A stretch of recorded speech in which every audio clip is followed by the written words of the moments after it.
Good morning, Toastmasters, and good morning, guests. I have got a brother who loves playing chess. That is not my favourite game, which is a pity because I love my brother and I would like to keep close to him. But I sometimes used to feel the only thing he cared about in life was playing chess. One day, I rang him up. I said, "Hey, bro, have you forgotten you got a family?" He said, "You don't have to bother about family. Family are always there for you." I said, "You sound a bit preoccupied. Are you actually running through a chess game right now?" And he said, "Yeah, I'll talk to you later, okay?" Fat chance of that. I think my brother believed that people are like a chess game. You're on one side and you stay on that side until the end of the game. But I don't think people are quite that simple. You? Well, I decided I was going to challenge him. But how could I do that when I can never get his attention? But then I thought, chess. Kings and queens. Let me find some stories about royal families that will make him think twice. So here are my stories. The Honourable Lady Zhang was a consort to the King of China. He adored her. He wanted her by his side all the time. He gave her everything she wanted, including power in the kingdom. Then one day, when they were lying cuddled up in bed together, he decided to play a little joke. So he said to her, "You know, Zhang, old thing, now you're over 30. I wonder if you're a bit too old for me." So she killed him. Brilliant. I think you'll agree. Nobody has to put up with crummy jokes. Now you could call that Queen checkmates King. Although it is a little bit unusual to checkmate your own king. Now, how will that story go down with my brother? My brother is a stickler for accuracy and precision. I have to admit, the Honourable Lady Zhang was not a queen. She was actually the king's favourite concubine. But I just love that word, don't you? Concubine. It's just like porcupine.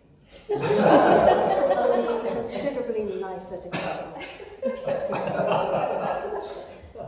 So that won't wash with my brother. Let's try parents and children.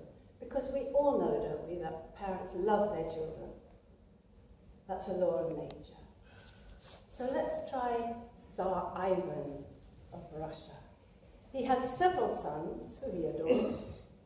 He also had a tendency to terrible temper tantrums. So one day when he was chatting with his son, his eldest son, he took his royal scepter and bashed him over the head with it.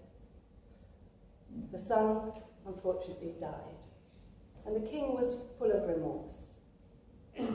But I think that story tells you you can't always assume your family will be there for you. You could call that King's pawn sacrifice. Will that wash with my brother? The problem is, my father is a very mild-mannered man. Nobody has ever called him Tony the Terrible. So let's look again. The third story came up at about the time that I was thinking about this. The Nepalese royal family organised a ceremonial get-together. All the family came, including a nephew who brought with him an arsenal of guns. The rumour was that he wanted to marry someone on the other side of the board, and he wasn't being allowed to. He proceeded to shoot the king. As he did so, the king's family ran towards him, ran towards the king, which meant they ran into the line of fire and they were all killed too. And so it went on. So much hatred, but also so much love. His own mother went to the killer to try and remonstrate with him, and she was killed just before he turned the gun on himself. So that tragic story is difficult to represent on a chessboard, I think. Possibly. Now, I had the ammunition. I must talk to my brother about his attitude to the family. Surely these stories would battle his assumptions into a better shape. But as it happened, it wasn't stories about royalty that changed his mind. It was stories about ordinary people in extraordinary situations. Because suddenly out of the blue, he contacted us and said, I want to come to a family meal. He turned up. He ate the meal, although we were all away, he seemed rather anxious. Then after the meal was over, he got up. He paced the room.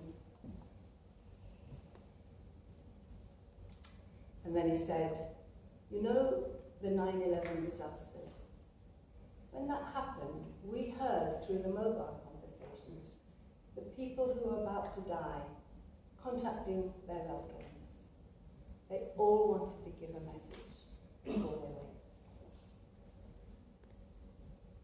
Now, I want to tell you, before I die, that I really love all of you.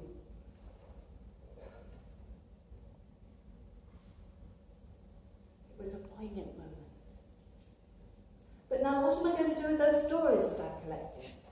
I thought, I'll bring them for you, because we all need to remember that you mustn't take people you love for granted. You mustn't make assumptions about your families. So I'm advising you, on the basis of these stories, if you've got loved ones who care and protect you, please tell them that you appreciate and you are grateful to them right away. Because that is the best move that you can make.